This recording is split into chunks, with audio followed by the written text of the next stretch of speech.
बिस्मिल्लाहिर्रहमानिर्रहीम। अस्सलाम वालेकुम स्टूडेंट्स। आज हम लोगों का जो नर्वस सिस्टम जो थर्ड चैप्टर है उसका लास्ट टॉपिक है गदूदों का निज़ाम, ग्लैंड सिस्टम। गदूद जिस्म के अंदर गोश्त की गिरा या उज़विया है जो खून से उस वक़्त मवाद हासिल करता है जब वो बाफ्तों में गर्दिश कर रहा हो। यानी जब खून बाफ्तों में गर्दिश कर रहा होता है तो वहाँ से जो गोश्त के अंदर की जो गिरा है वो खून से उस वक़्त जो है वो मवाद हासिल कर लेता है। इस गदूद में कीमियाई जवाहिर होते हैं, केमिकल इनके अंदर जो है वो हार्मोन्स होते हैं। ये कीमियाई जवाहिर खून के साथ मिलकर एक नई कीमियाई रतूबत बनाते हैं जिसे हार्मोन कहा जाता है। जो हार्मोन रिलीज़ होते हैं वो बाफ्तों में ब्लड के अंदर से जो है वो केमिकल लेते हैं और उनके अपने अंदर भी जो है वो केमिकल होते हैं। ये हार्मोन मुनासिब मिकदार में अंदरूनी और बैरूनी ज़रूरत के मुताबिक खारिज होते रहते हैं और हमारे अज़ा को जो है वो मुतासिर करते हैं। ये हार्मोन क्या करते हैं, हमारा जो बॉडी बैलेंस है उसको भी रिटेन करते हैं, जिस्मानी जो तवाज़न है उसको बरकरार रखते हैं और हमारी जिस्मानी कैफियत जो होती हैं वो उसको भी जो है वो मुनासिब अंदाज में कंट्रोल करते हैं। तो गदूद के का जो निज़ाम है वो दो तरह का होता है, अखराजी निज़ाम और दरूं अफरोज़ी निज़ाम। इखराजी जो निज़ाम होता है इसको नालीदार या नलकीदार निज़ाम भी कहा जाता है, डक्ट ग्लैंड सिस्टम भी कहते हैं। ये गदूद जो होते हैं खुलियाती ग्रोहों की सूरत में होते हैं, इन जिसमें अलग-अलग नालियाँ पाई जाती हैं। इस निज़ाम के तहत कीमियाई रतूबत या तो नालियों के ज़रिए मखसूस अज़ा में चली जाती है और या नालियों में जमा होने की गुंजाइश नहीं रहती तो फिर ये रतूबत नालियों से बराह रास्त जो है वो जिस्म से खारिज हो जाती है।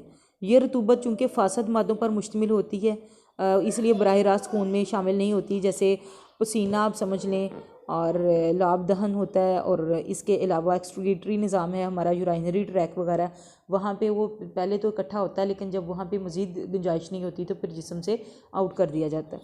उसके बाद है एंडोक्राइन या सिक्रीटरी ग्लैंड, दरूं अफरोज़ी गदूद। ये ऐसे निज़ाम को बेनालीदार भी कहा जाता है। ये खून क्योंकि इनके अंदर कोई नाली नहीं होती, ये पूरी बॉडी में उसी तरह से होते हैं जैसे ये खून से मतलूबा मवाद जो है वो हासिल करते हैं और अपनी तरफ से कीमियाई अमल करते हैं और हार्मोन पैदा करते हैं। ये हार्मोन खून में बराह रास्त शामिल होकर तमाम जिस्म में जो है वो गर्दिश करते रहते हैं। इस तरह से फ़ौरी इंसानी जिस्म पर असरअंदाज भी होते हैं और अगर इन हालात में गदूदों के अमल और हार्मोन की मिकदार तवाज़न बिगड़ जाए तो फिर बहुत सारे जो है वो अमराज का ये सबब बनते हैं।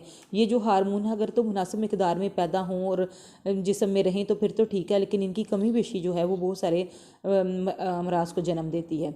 दरूं अफरोज़ी निज़ाम में बहुत सारे गदूद शामिल हैं जिसमें है पाइनल ग्लैंड है, थायराइड ग्लैंड है, थाइमस ग्लैंड, पेंक्रियाज ग्लैंड है, पिट्यूटरी ग्लैंड है, पैराथायराइड ग्लैंड है, एड्रीनल ग्लैंड है एंड गोनेड ग्लैंड है। सबसे पहले है बलगमी गदूद, पिट्यूटरी ग्लैंड। ये गदूद जो है वो दिमाग की कनपट्टियों से ऊपर सदगी फस में बसरी कियाज़मा के पास पाया जाता है। जहाँ आपने इसी चैप्टर में पढ़ा था कि सदगी फस जो है वो कहाँ पे होती है, वहाँ पे ये बसरी कियाज़मा के पास पाया जाता है। इसका साइज़ जो है वो मटर के दाने के बराबर है और इसका वज़न 0.57 ग्राम होता है। ये सबसे इम्पॉर्टेंट गदा है, इसे मास्टर ग्लैंड भी कहते हैं और इसके हार्मोन जो हैं वो दूसरे गदूद की कारकर्दगी को भी मुतासिर कर देते हैं। यानी ये जो हार्मोन है, इसके जो हार्मोन हैं इस गधे के, वो और जो ग्लैंड्स को भी जो है वो मुतासिर कर देते हैं। और इसमें इसके दो हिस्से हैं, एक पतली सी झिल्ली जो है वो इसको दो हिस्सों में तकसीम करती है, तो अगले हिस्से का हार्मोन और ये पिछले हिस्से का जो हार्मोन अलग अलग हो जाते हैं। और जिस्मानी नशोनुमा का हार्मोन, ये हार्मोन जिस्म और कद के बढ़ने के साथ साथ हड्डियों की नशोनुमा का भी ज़िम्मेदार है। इस हार्मोन के तवाज़न से फ़र्द की नशोनुमा नॉर्मल और मुतनासिब होती है। ये हार्मोन पैदाइश से लेकर जवानी तक खारिज हो जाते हैं। जब फ़र्द का कद मुकम्मल हो जाता है, हड्डियों की नशोनुमा रुक जाती है तो ये हार्मोन खारिज होना जो है वो बंद कर देते हैं। लेकिन अगर ये हार्मोन ज़्यादा तादाद में खारिज हो तो फिर फ़र्द की हड्डियाँ बढ़ जाती हैं और फ़र्द का कद ज़्यादा लंबा हो जाता है। इसे बलगमी तूल कामती कहते हैं। और इस मर्ज़ में फ़र्द के असाब कमज़ोर हो जाते हैं, जवानी में उसे कई तरह की बीमारियां लग जाती हैं। ऐसे अफराद जवानी में हड्डियों की शिकस्त और यानी हड्डियों की टूट फूट का शिकार हो जाते हैं। ऐसे लोग सुस्त और काहल होते हैं, कोई काम फुर्ती से नहीं कर सकते, जहनी तौर पर भी जो है वो दूसरे लोगों से पीछे होते हैं। तो ऐसे लोगों की जो है वो उम्र भी ज़्यादा नहीं होती। दूसरा है बलगमी पस्तकामती। अगर बचपन में इस हार्मोन का अखराज मामूल से कम हो तो फ़र्द का कद नहीं बढ़ता, हड्डियाँ छोटी रह जाती हैं। इसे बलगमी पस्तकामती या बोनेपन की बीमारी भी कहा जाता है। ऐसे अफराद ना सिर्फ लंबी उम्र पाते हैं बल्कि जहनी तौर पर भी तेज़ और जिस्मानी तौर पर भी बड़े फुर्तीले होते हैं। एक्रोमगैली। अगर बलोगत के बाद इस हार्मोन का अखराज मामूल से बढ़ जाए, बलोगत के बाद भी यानी बढ़ जाए, तो फ़र्द के जबड़े की हड्डी बढ़ जाती है, धड़ टांगों की निस्बत ज़्यादा बड़ा हो जाता है, या टांगें धड़ की निस्बत ज़्यादा लंबी हो जाती हैं, गोया हड्डियाँ दोबारा बढ़ने लगती हैं, उंगलियों के जोड़ चौड़े हो जाते हैं, या बाजू इतने लंबे हो जाते हैं कि घुटने को छूने लगते हैं। मतलब इंसान का जिस्म जो है वो बेढंगा हो जाता है, और वो जो एक प्रॉपर स्ट्रक्चर होता है वो ख़राब हो जाता है।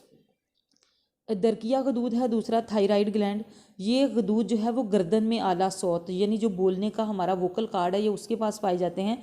इसके दो हिस्से हैं, जिनमें से एक दाईं तरफ और एक बाईं तरफ होता है। ये दोनों हिस्से तकोन नमा होते हैं और इनके दरमियान में पतला सा जोड़ पाया जाता है, जिसकी शक्ल बुटावी बुटावी होता है झूला, जैसे वो झूला झूलते हैं, इस उससे मिलती जुलती है इसकी शक्ल जो है। फिर है थायरॉक्सिन। ये हार्मोन भी इंसानी कारकर्दगी में बड़ा अहम है। ये मेटाबॉलिज्म को कंट्रोल करता है। खुलियात जो हमारे सेल्स होते हैं उनकी तमीर उनको तोड़ने में बनाने में ये रोल प्ले करता है। असाब की मुनासिब कारकर्दगी का ज़िम्मेदार है। जल्द और बालों की सेहत के लिए थायरॉक्सिन बड़ा अहम है। थायरॉक्सिन जिस्मानी और जहनी नशोनुमा को भी मुतासिर करता है, क्योंकि इसके अंदर आयोडीन पाया जाता है, जो ख़ास तौर पर जहनी नशोनुमा और चुस्ती के लिए जो है वो ज़रूरी है। थायरॉक्सिन के अखराज में कमी बेशी क्रेटेनिज़म, मैक्सेडिमा या गिलड को जो है वो कॉज करती है। क्रेटेनिज़म, थायरॉक्सिन हार्मोन का अखराज अगर बचपन में कम हो जाए तो क्रेटेनिज़म की बीमारी पैदा हो जाती है। थायरॉक्सिन की कमी से आयोडीन की कमी हो जाती है, जिस बच्चे की जिस्मानी और जहनी नशोनुमा रुक जाती है, बच्चा सुस्ती, काहली और बेजारी का शिकार हो जाता है, किसी काम में दिलचस्पी नहीं लेता, मेटाबॉलिज्म की शरह जो है वो मुतासर हो जाती है। मैक्सेडिमा, अगर जवानी में थायरॉक्सिन हार्मोन कम मिकदार में खारिज होना शुरू हो तो फ़र्द का निज़ामी असबी मुतासर होता है, उसका नर्वस सिस्टम जो है वो उस पर सलाहियतें मांद पड़ जाती हैं, बाल झड़ने लगते हैं, सुस्ती छा जाती है, भूख ज़्यादा लगती है और वज़न बढ़ जाता है।